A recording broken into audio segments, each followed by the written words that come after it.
Here's how to insert a glass eye with a metal loop on the back.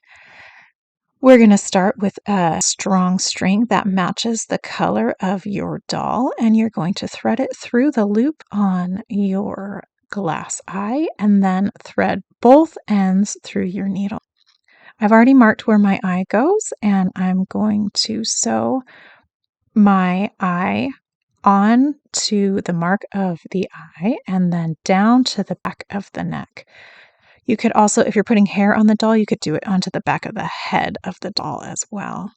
Now, because I'm using a tight woven cotton, the loop of the eye isn't going to just go through the fabric very easily. We don't want to cut the fabric or tear any of the fibers. I'm just using a needle to kind of work the hole in the fabric open a little bit until you can see there the loop kind of pops through. I'm going to leave the tail of my string in the back of the neck, and I'm going to repeat that process with the second eye. Again, you're going to loop the string through the back of the eye, put both tails through the needle. I'm going to go on that marking of my eye, back through the back of the head, and I'm just going to work it until I can pop the loop through the fabric.